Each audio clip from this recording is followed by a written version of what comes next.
Eu convido você a abrir a sua Bíblia em Mateus, capítulo 7.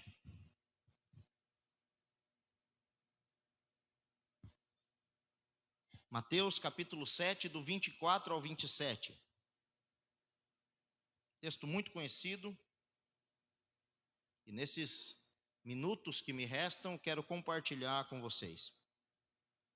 Mateus 7, do 24 ao 27, diz assim: Todo aquele, pois, que ouve estas minhas palavras e as pratica, será comparado a um homem prudente que edificou a sua casa sobre a rocha. E caiu a chuva, transbordaram os rios, sopraram os ventos e deram com ímpeto contra aquela casa, que não caiu, porque fora edificada sobre a rocha. E todo aquele que ouve estas minhas palavras e não as pratica, será comparado a um homem insensato que edificou a sua casa sobre a areia.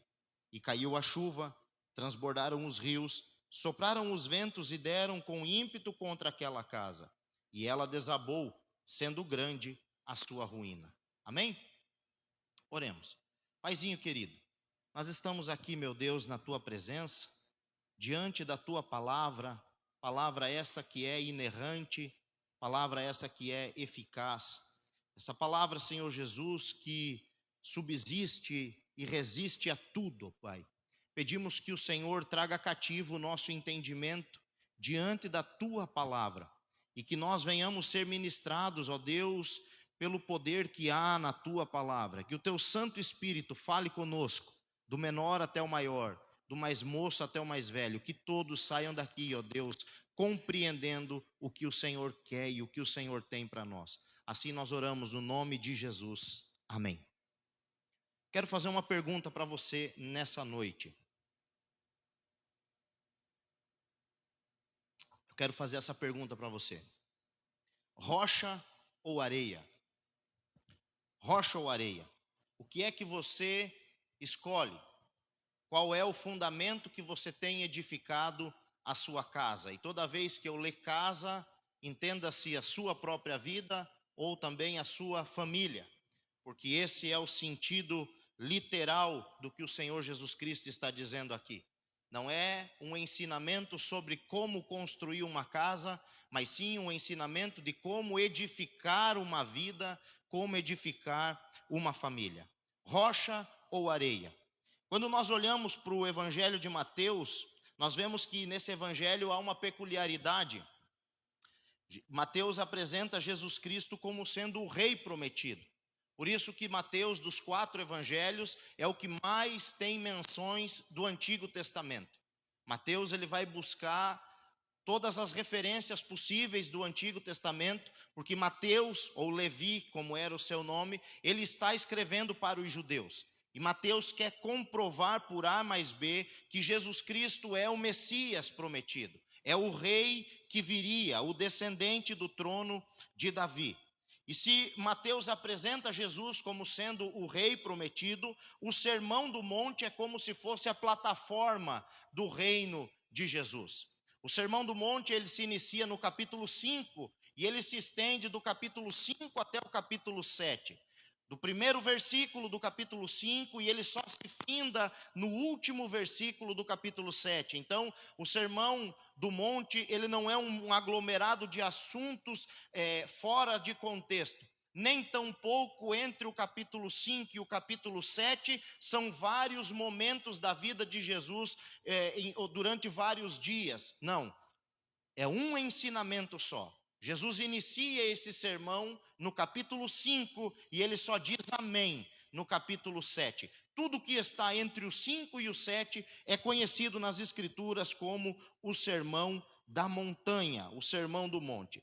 E é nesse sermão do monte que nós vamos encontrar algumas revelações. Por exemplo, o sermão do monte não é uma descrição daqueles que são do mundo. O Sermão do Monte é uma descrição daqueles que estão no mundo, mas que pertencem ao reino dos céus. E só entrarão no reino dos céus aqueles que são chamados de bem-aventurados. Por isso Cristo começa o seu sermão expondo que aqueles que entrarão no reino do céu são bem-aventurados. O Sermão do Monte é, sem sombra de dúvidas nenhuma, o maior e o melhor sermão de todo o mundo. Não há nenhum pregador tão eloquente, nem um sermão tão convincente quanto o Sermão do Monte. Ele é o melhor e o maior ensinamento sobre todos os padrões éticos da soberania do reino de Deus. Quer entender o reino de Deus? Estude o Sermão da Montanha. O Sermão do Monte, ele se estende, como eu disse, do capítulo 5 até o capítulo 7. E Jesus finaliza esse sermão com uma aplicação prática. Todo bom pregador entende que um sermão ele é estabelecido em 3 pontos: ler o texto, explicar o texto e aplicar o texto. Jesus está fazendo agora a aplicação do texto, é o fechamento de tudo que ele falou. E o que é o resumo de tudo que Jesus Cristo falou? Esses versículos que acabamos de ler, do 24 ao 27. Para Jesus resumir todos esses capítulos e todos esses ensinamentos, Jesus vai fazer a comparação de 2 homens, 2 fundamentos. E esses 2 fundamentos, eles são aqui a ilustração prática desse sermão. Se eu quero ter uma vida bem-aventurada, uma vida maiúscula, eu preciso entender qual grupo eu me encontro. Se eu sou do grupo dos tolos, ou se eu sou do grupo dos sensatos, se eu sou do grupo dos sábios, ou se eu pertenço ainda ao grupo dos nécios. E Jesus, para explicar isso, vai usar o exemplo de 2 fundamentos, de 2 alicerces, para aplicar de uma forma prática e objetiva tudo aquilo que ele nos ensinou. E Jesus vai dizer o seguinte, no texto que lemos, que 2 homens construíram a sua casa. Cada qual construiu a sua. E tanto um quanto o outro construíram a sua maneira. Mas um deles, chamado de prudente, o nome dele não era prudente, mas ele é um homem prudente, construiu a sua casa em cima da rocha.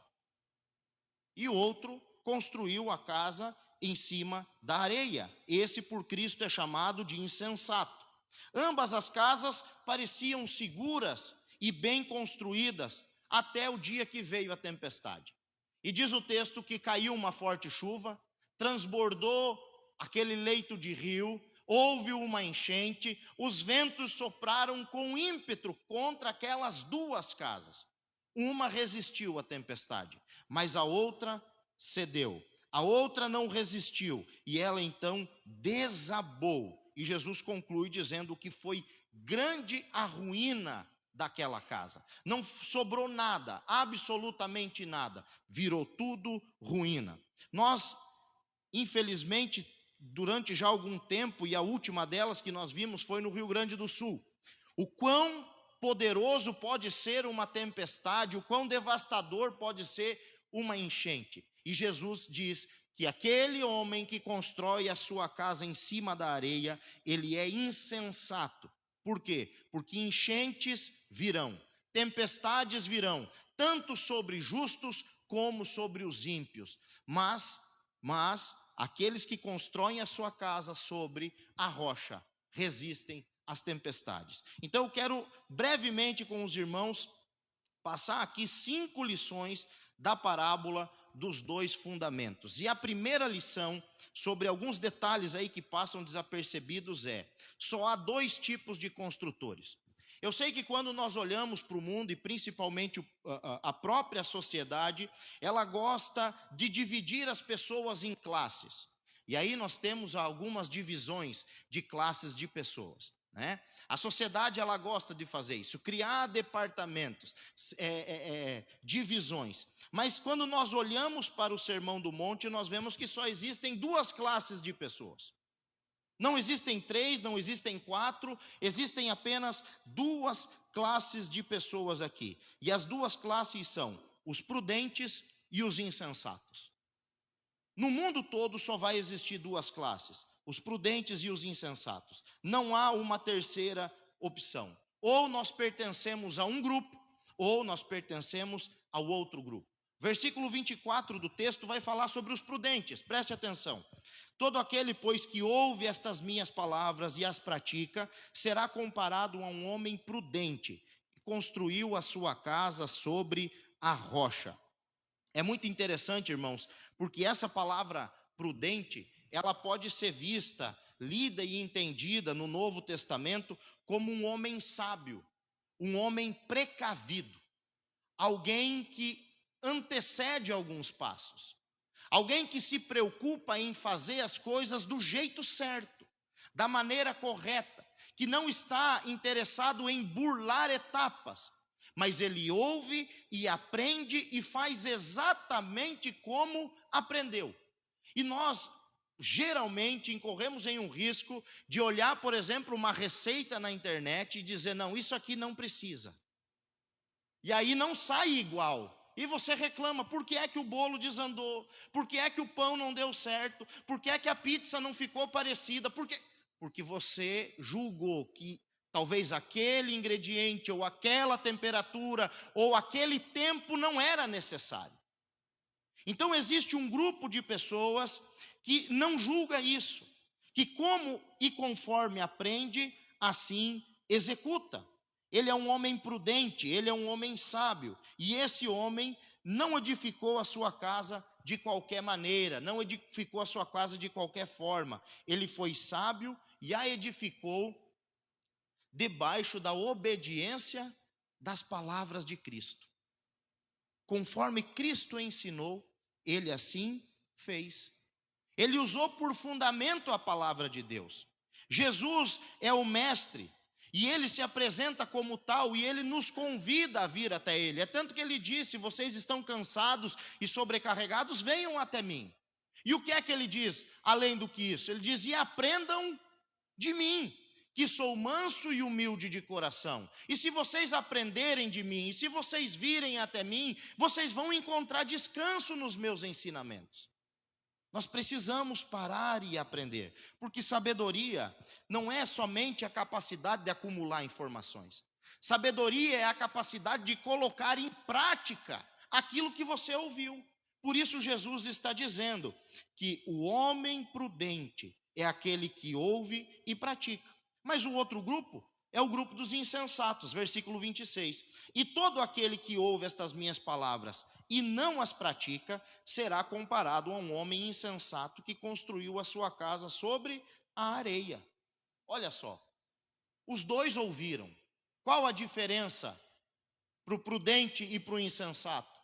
O praticar, o colocar aqueles ensinamentos em funcionamento, em fazer exatamente aquilo que o Senhor Jesus Cristo ordenou. É tanto que a palavra aqui, insensato, também significa tolo, bobo, nécio. Talvez num português bem claro, burro. Porque ele ouviu e não praticou. Vocês acham exatamente que Deus, entenda, o nosso Deus Todo-Poderoso, aquele que criou tudo pelo poder da sua palavra, dizendo haja, e quando ele falava haja, as coisas aconteciam. Ele vai desperdiçar palavra nas escrituras, ele vai desperdiçar ensinamentos. Toda vez que a gente ouve um ensinamento de Jesus e não coloca em prática, é como se nós estivéssemos duvidando que aquilo fosse acontecer.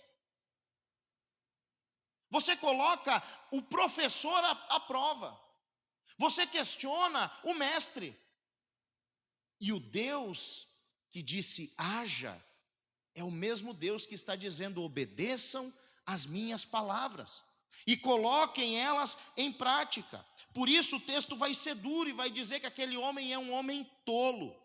Ele é tolo por não acreditar, ele é tolo por não confiar. Eles ouvem os ensinamentos de Jesus, mas não os praticam. Eles ouvem, mas não continuam fazendo as coisas que Jesus pede para fazer. Eles ouvem, mas continuam fazendo do mesmo jeito. E aí reclamam ainda com Deus quando não dá certo. Mas em segundo lugar, eu vejo que todos nós estamos construindo. Se há só duas classificações de pessoas, todos nós, independente da nossa idade, estamos construindo. O apóstolo Paulo vai escrever algo maravilhoso lá em 1 Coríntios capítulo 3, do versículo 10 ao 14. Você pode abrir a sua Bíblia e ver. Mas eu frisei uma frase do versículo 10 que ele diz assim: porém cada um veja como edifica. Porém, cada um veja como edifica. O versículo todo é: segundo a graça de Deus que me foi dada, lancei o fundamento como sábio construtor, e outro edifica sobre ele. Porém, cada um veja como edifica. Porque ninguém pode lançar outro fundamento além do que foi posto, o qual é Jesus Cristo. O fundamento é Jesus.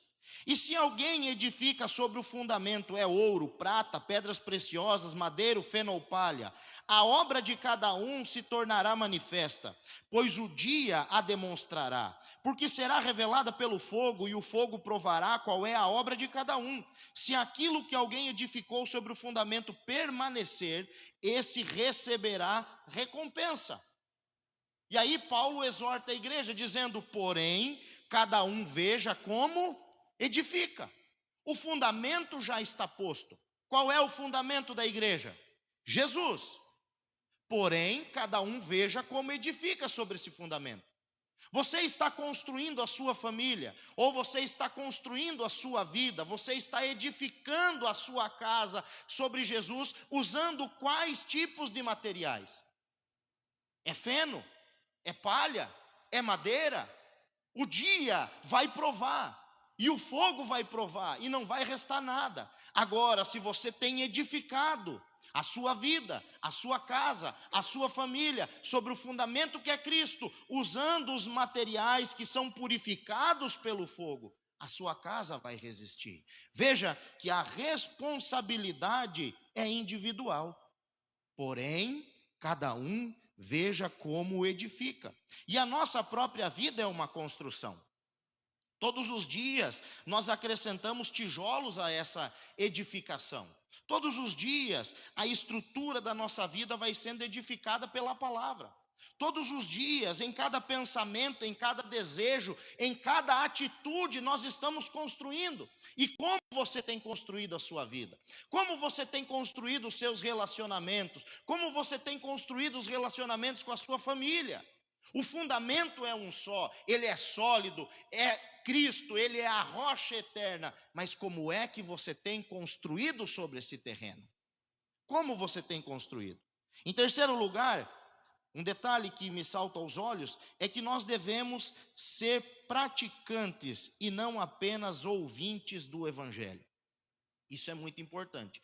Versículo 24 e versículo 26 diz assim: todo aquele, pois, que ouve estas minhas palavras e as pratica, será comparado a um homem prudente que construiu a sua casa sobre a rocha. Versículo 26. E todo aquele que ouve estas minhas palavras e não as pratica, será comparado a um homem insensato que construiu a sua casa sobre a areia. A Bíblia é repleta de ensinamentos sobre isso. Por exemplo, Tiago falou o seguinte em Tiago 1:22: sejam praticantes da palavra e não somente ouvintes, enganando a vocês mesmos. E Tiago continua dizendo o seguinte: que todo aquele que ouve e não pratica é semelhante àquele homem que fica admirando seu próprio reflexo no espelho. Ele olha o reflexo no espelho, anda uma quadra e já se esqueceu como estava. É uma loucura, é como traduzindo, Tiago está dizendo, é uma loucura vocês ouvirem a palavra e não colocarem a palavra em prática. Vocês precisam ouvir e praticar. E muitas pessoas, irmãos, apenas ouvem a palavra de Deus e isso acham que já é o suficiente. Eu vou na igreja. Você conhece gente assim? Eu vou na igreja, eu vou todos os domingos. E aí você vê a pessoa patinando na vida, patinando nos relacionamentos, patinando nos negócios, patinando por quê? Porque ela realmente vai à igreja, ela vai na quarta, ela vai no domingo, ela tem a carteirinha de membro, mas não coloca absolutamente nada em prática do que ouve. E todo domingo ela está ouvindo a palavra de Deus, toda quarta-feira ela está ouvindo a palavra de Deus, mas na segunda ela não coloca em prática, na terça ela não coloca em prática, e assim sucessivamente. Ouvir apenas a palavra e não praticar não tem efeito nenhum. É isso que Jesus está dizendo. É tolice apenas ouvir, é necessário ouvir e praticar. Por isso Jesus disse que o construtor prudente, ele ouve as palavras de Jesus e entende que ele é o único fundamento seguro. Ele confia naquelas palavras e ele diz: é isso aqui que eu vou fazer da minha vida. Eu vou por esse caminho. É aqui que eu vou lançar a fundação da minha vida. Algumas pessoas que não têm noção de como que se constrói uma casa, ao ouvirem essa parábola logo imaginam. E eu sou assim, quando eu ouço uma parábola ou uma história de Jesus, um ensinamento, eu vou criando aquela imagem na minha cabeça.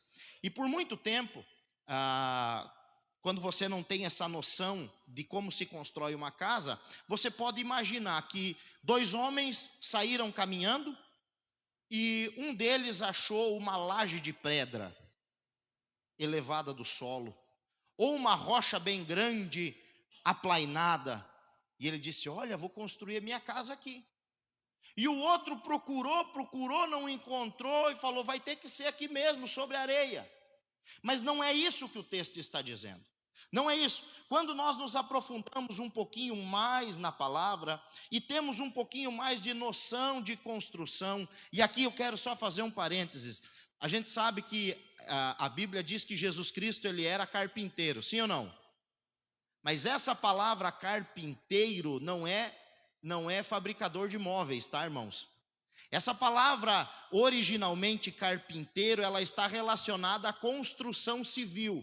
Então você nunca vai encontrar, por exemplo, Jesus fazendo alguma parábola ou algum ensinamento dizendo: olha, vocês precisam ser firmes como uma mesa que tem 4 pernas. Porque Jesus não fabricava móveis. Jesus era um construtor. Todas as parábolas que Jesus vai falar sobre construção e edificação, ele fala sobre alguém que trabalhava construindo algo, construindo casas. E aqui é um desses ensinamentos. E quando você tem noção de construção, você sabe que para construir uma casa se começa pelo telhado, é isso? Não, se começa pela fundação. E para fazer a fundação de uma casa é necessário cavar. E cavar fundo, até você encontrar um terreno firme ou encontrar uma rocha. Quando nós olhamos para essa parábola pela perspectiva de Lucas, a gente encontra esse detalhe tão importante. Lucas 6,48 diz assim: esse é semelhante a um homem que, ao construir uma casa, cavou, abriu uma profunda vala e lançou o alicerce sobre a rocha. Quando veio a enchente, as águas bateram contra aquela casa e não a puderam abalar, por ter sido bem construída. Note o que Lucas vai escrever aqui. Lucas disse que, e ele está contando o mesmo ensinamento. Lucas diz o seguinte: que aquele homem prudente, ao construir a sua casa, ele cavou, e cavou mais fundo, e abriu uma profunda vala. Quando ele achou a rocha, ele lançou ali o seu fundamento. Então aqui não tem alguém construindo sobre uma montanha e alguém construindo em cima da areia. O terreno visualmente era o mesmo, mas o esforço de um dos construtores era maior. Ele não quis fazer algo na superfície, ele cavou e cavou mais fundo, abriu uma profunda vala e lançou sobre Cristo, sobre a rocha, o seu fundamento. Jesus é a rocha que devemos edificar as nossas vidas. E nós precisamos fazer isso de 2 maneiras. A primeira delas é que, se você constrói a sua vida à revelia da palavra de Deus, você não tem a garantia da palavra de Deus. Pastor, eu quero viver a minha vida do meu jeito, eu quero fazer tudo conforme eu penso que é.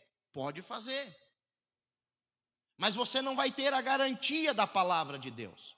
É isso que nós encontramos aqui. Tanto um quanto o outro construíram a sua casa, mas um decidiu cavar e cavar mais fundo, e o outro não. Talvez achou que não era necessário. Você precisa estar fundamentado não apenas no conhecimento da palavra, mas também Você precisa estar fundamentado na prática da palavra de Deus. Meus queridos, o salmista disse no Salmo 119, versículo 11: guardei a tua palavra no meu coração para eu não pecar contra ti. Em algumas versões, eu escondi a tua palavra no meu coração. Nós precisamos organizar a nossa vida em função da palavra e não ao contrário. A palavra não pode ser organizada em função da minha vida. Entenda que é você que se amolda à palavra de Deus e não a palavra de Deus que se amolda à sua vida. É você que precisa deixar coisas para trás e não tirar texto da Bíblia. Nós precisamos viver o que a palavra nos ensina. É sola a Escritura e a Bíblia é a palavra de Deus. Nós precisamos então moldar a nossa vida à palavra de Deus. Nós devemos nos encaixar a ela. Nós precisamos construir isso. Se queremos construir algo seguro, nós precisamos construir tendo por base a palavra de Deus. Sem a palavra de Deus, nós não vamos conseguir construir. Por isso, evite puxadinhos. Não tem coisa mais feia que numa casa os puxadinhos, né? Nós falávamos sobre isso. A gente, por não fazer as coisas planejadas, né? Não precisa de projeto. Quem já ouviu isso? Coitado dos engenheiros e dos arquitetos, né? Se fosse pela maioria dos pedreiros, engenheiro e arquiteto não ia existir. Para que projeto? E aí depois fica aquela coisa cheia de goteira, cheia de emenda, cheia de trinco, um telhado mais baixo, outro mais alto, degrau dentro de casa, é uma loucura. Por quê? Porque vai sendo puxado, espichado, esticado, construindo a qualquer maneira. E assim muitos crentes têm vivido nos seus casamentos.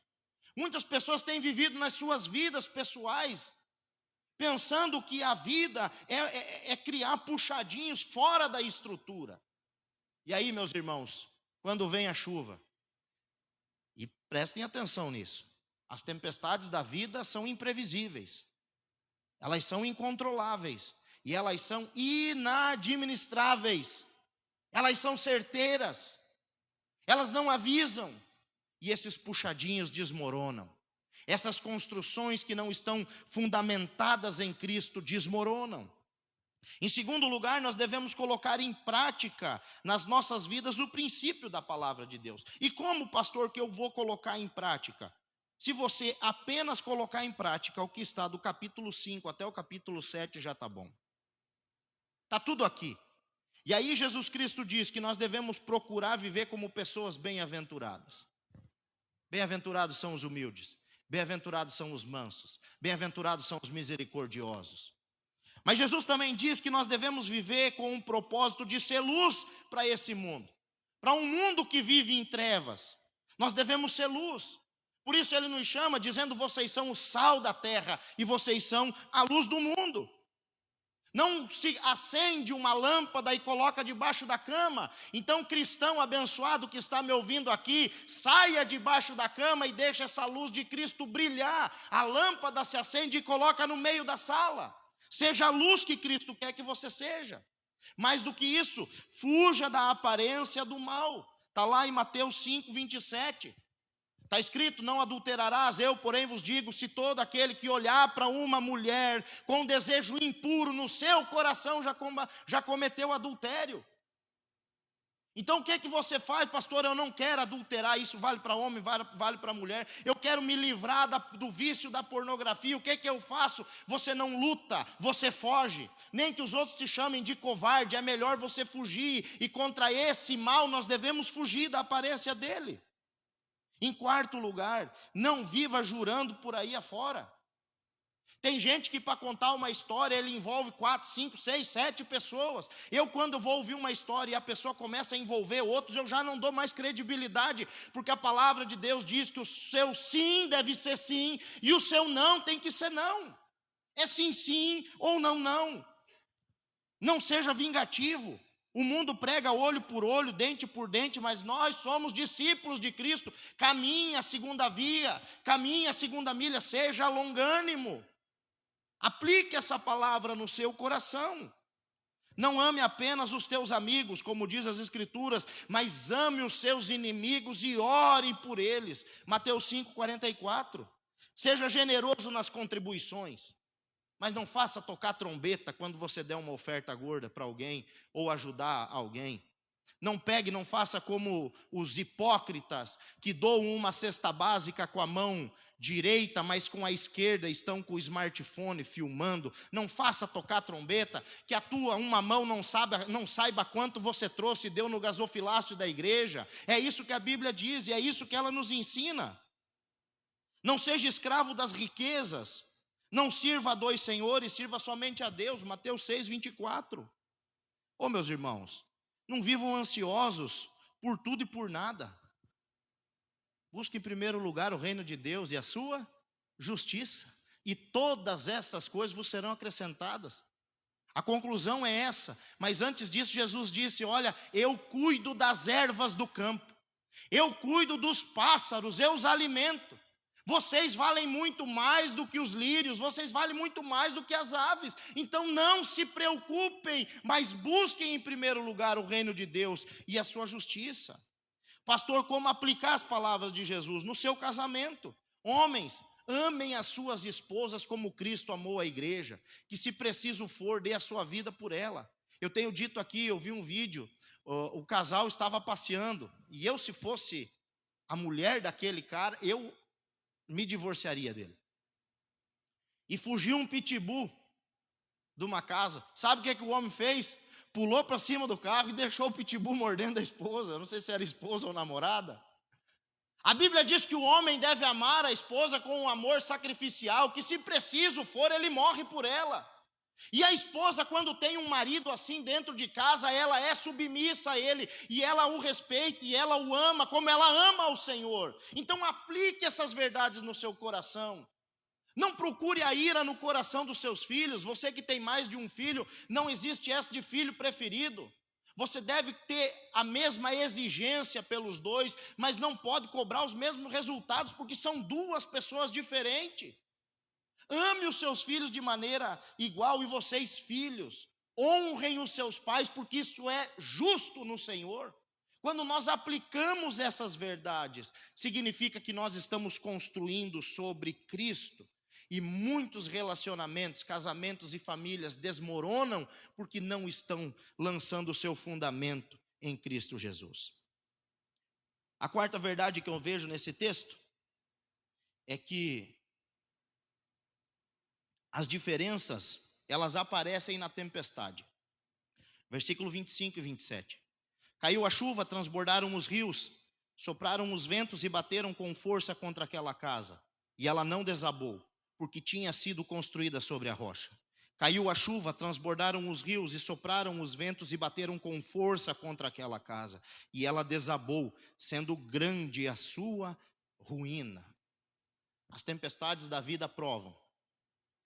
As tempestades da vida, meus irmãos, elas derrubam toda a maquiagem.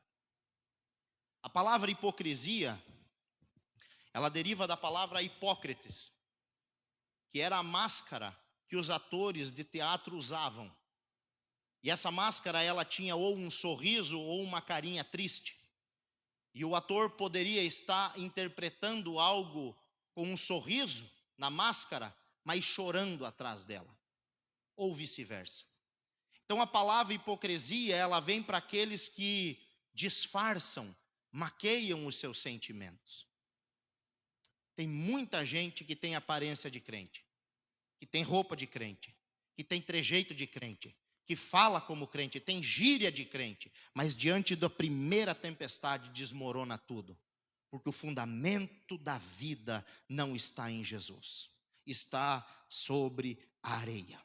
Na Palestina, as tempestades são infrequentes, mas porém elas podem ser muito violentas. E às vezes também é assim na nossa vida.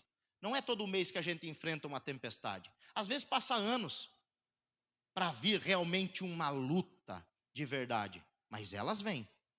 Lembre-se de quais você já passou. Lembre-se que quando você está naquele olho do furacão, chega o tempo às vezes da gente pensar que vai até morrer. Nós chegamos até a desistir da própria vida, achando que não tem mais solução. Tamanha é a aflição, tamanha é a dor, tanto é o choro.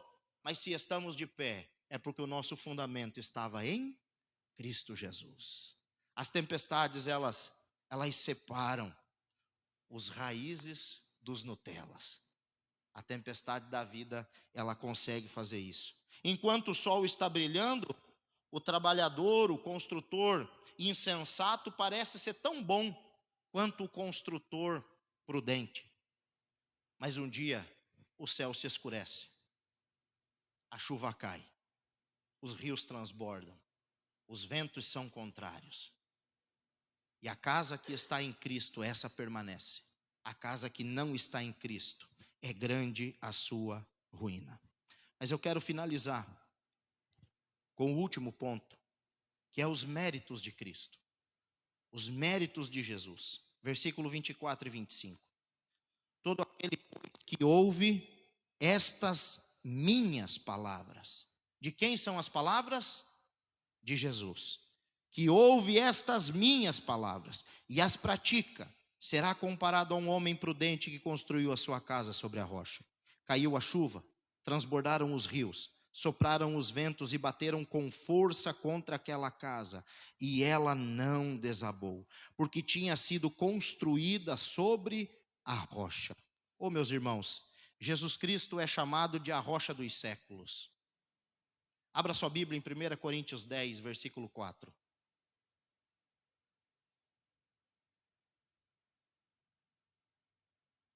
1 Coríntios 10, 4 diz assim: E todos beberam da mesma bebida espiritual, porque tinham a sede saciada pela rocha espiritual que os acompanhava, e essa rocha era Cristo. E essa rocha era Cristo. Enquanto o povo estava vagando 40 anos no deserto, a rocha a água que brotava da rocha, aquela rocha era Cristo. Aquelas casas, elas eram idênticas superficialmente. Voltando para a parábola, nós podemos até pensar, e por que não, de que a mais bela delas era do tolo, porque sobrou mais dinheiro para ele construir. Todo mundo sabe que o que mais se gasta é na fundação de um imóvel. E é um dinheiro que ninguém vê. É um dinheiro que fica enterrado. Talvez a casa do tolo tivesse já completamente acabada, com porcelanato, blindex, forro de gesso, tudo funcionando certinho. Talvez ela era a casa mais bela. Com toda certeza ela foi construída em menos tempo, porque ele não usou de fazer uma fundação. Mas perceba que não foi a construção em si que manteve uma casa de pé enquanto a outra desmoronava. O que é que manteve uma casa em pé e a outra não? A rocha a qual a casa estava edificada. Meu irmão, você pode trabalhar. A Bíblia diz que em vão trabalham, em vão acorda de madrugada e come pão das dores. Está lá no Salmo 127. Em vão vigia a sentinela. Em vão vigia a sentinela se o Senhor não guardar a cidade. É o Senhor que edifica. É o Senhor Jesus Cristo que segura. E o segredo para aquela casa não ter caído não foi o material que ele usou na fundação ou nas paredes, mas foi porque ele lançou o seu fundamento na rocha que é Jesus. O ímpio confia em sua própria capacidade e acha que isso o livrará no final. Eu sou bom, eu sou justo aos seus próprios olhos. O prudente entende que nenhuma das suas realizações pode livrá-lo. Somente o Senhor Jesus Cristo. Somente o Senhor Jesus. E assim será no dia do juízo. Diante de todas as provações que vêm sobre o justo e sobre os injustos, a capacidade humana, ela é tão transitória quanto a areia. Por isso nós devemos cavar, e cavar mais fundo, e lançar o nosso alicerce sobre Jesus Cristo. Por quê? Porque apenas a rocha eterna poderá manter a sua casa de pé. Somente Cristo vai conseguir manter a sua casa em pé. Apenas os méritos de Cristo poderão satisfazer a justiça de Deus no dia do grande juízo. Somente os méritos de Cristo. Nós não seremos salvos pelas nossas obras, mas pelos méritos de Cristo. Nós não conseguiremos edificar uma vida pelos nossos próprios méritos, mas pelos méritos de Cristo, sim. Nós não conseguiremos edificar a nossa família no caminho certo pelos nossos próprios méritos, mas através dos méritos de Cristo nós conseguiremos. Agora eu volto a fazer a mesma pergunta que eu fiz para você no início desse culto. Rocha ou areia? Aonde você tem edificado a sua casa? Talvez você começou essa edificação na areia. Talvez você desistiu de cavar até o fundo. Mas hoje Jesus Cristo está lhe dando essa oportunidade. Se você edificou uma casa em cima da areia, abandone-a. Comece do zero. Comece tudo de novo. Faça do jeito certo. O insensato gosta de ostentar, de mostrar que está pronto, de mostrar que conquistou, de tirar foto e postar. Mas a tempestade vem. E a tempestade prova se aquilo ali é uma obra do Senhor ou é uma obra feita em cima da areia. Hoje você tem a oportunidade de cavar essa fundação e lançar a sua vida em cima de Cristo. E se você tem feito isso, continue, meu irmão. Continue, não desanime, não desista, porque o Senhor Jesus tem uma vida próspera, uma vida maiúscula para você viver. E diante das tempestades da vida, eu garanto para você, porque é a palavra de Deus que nos garante, que nós ficaremos de pé. Aquele que constrói a sua casa em cima de Cristo permanece de pé. Amém?